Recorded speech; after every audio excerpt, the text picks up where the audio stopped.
नजम साहब, आखिर में अगर आप कोई मैसेज देना चाहें रेगुलेटर को, पीएसएक्स को, तो हमारा प्लेटफॉर्म हाजिर है।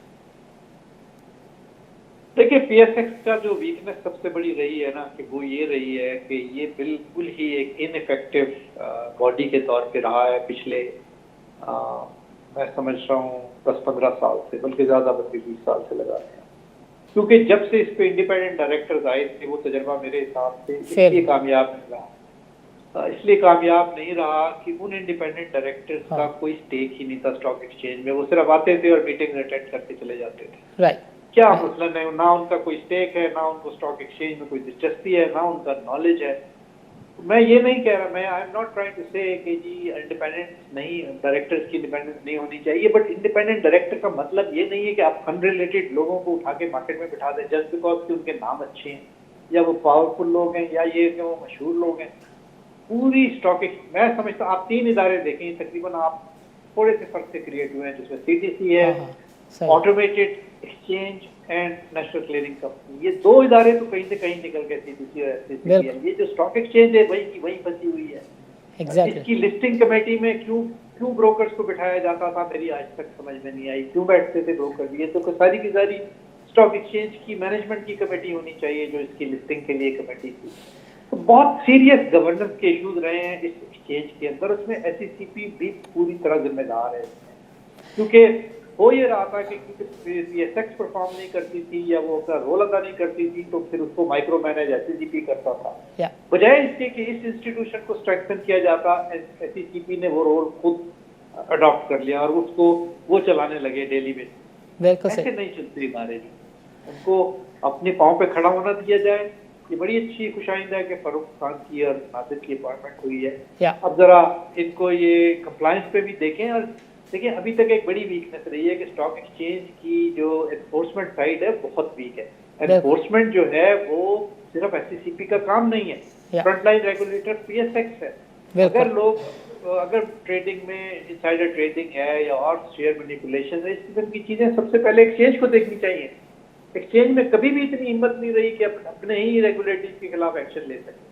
Exactly. वो ये सारी चीजें देखें, हम कह तो देते हैं इक्विटी मार्केट डेवलप की, बट पहले पीछे जाके वजूहात को देखें। आपके दोनों रेगुलेटर इंतहाई वीक रहे हैं। बिल्कुल। अभी भी मैं समझता हूँ कि एससीसीपी अभी भी उतनी रेगुलेटरी रेट नहीं है उसकी कि वो मेजर मार्केट के लोगों को आकर चैलेंज कर सके। बिल्कुल सही। ये मुझके साथ होगा, इंशाल्लाह ये भी दिन आएगा कि ऐसा होगा। लेकिन अभी मैं समझता हूँ हमारे रेगुलेटरी इदारे अभी भी उनको जरूरत है कि वो ज्यादा मजबूत और अपनी रेगुलेटरी रेट एस्टेब्लिश करें। नजम साहब, आखिर में एक सवाल चाहूँगा, बिकॉज आपके कमेंट से ये सवाल निकलता है। जिस तरीके से लिस्टिंग कमेटी को ख़त्म किया गया है, डी लिस्टिंग कमेटी भी दुनिया में नहीं होती, और डी लिस्टिंग के लिए भी एक कमीशन में रिकमेंडेशन गई थी जो कि ताहाल एक्सेप्ट नहीं हुई, कि जब लिस्टिंग की प्राइस एक ऑटोमेटेड प्रोसेस के ज़रिए आ सकती है, तो डी लिस्टिंग की भी जो प्राइस है उसके लिए भी you need not to have a committee of brokers to decide कि कौन सी जो प्राइस है उसके ऊपर कोई कंपनी जो डी लिस्ट हो रही है। डी लिस्टिंग में तो ब्रोकर्स का कोई रोल नहीं होना चाहिए, बिल्कुल सिरे से कॉन्फ्लिक्टेड है वो। आपने देखा यूनिलीवर के सिलसिले में बहुत, मैं समझता हूँ जमाने में वो जो था वो तो अच्छा काम नहीं हुआ उससे, उस वक्त जो कुछ भी हुआ। Najam sahab, thank you very much, thank you for your time. Najam Ali ने हमें गुफ्तगू करते हुए बताया कि कैपिटल मार्केट की जो डेवलपमेंट है, इसका इशू आज का नहीं बल्कि बहुत पुराना है, और गवर्नमेंट की कैपिटल मार्केट से दूरी और कैपिटल मार्केट को सिर्फ़ और सिर्फ उस वक्त देखना कि जब गवर्नमेंट को ज़रूरत हो कैपिटल मार्केट के ज़रिए इस इम्प्रेशन को देने की कि इकॉनमी बेहतर हो गई है, मसले की असल वजह है। कैपिटल मार्केट में अगर आप गौर से देखें तो नाज़रीन, सिर्फ़ और सिर्फ रिफॉर्म्स उस वक्त हुई हैं कि जब किसी एड एजेंसी ने पाकिस्तान को कहा हो कि आप सीडीसी बनाएं, आप नेशनल क्लियरिंग कंपनी बनाएं, आप T+3 पे मूव हो जाएं।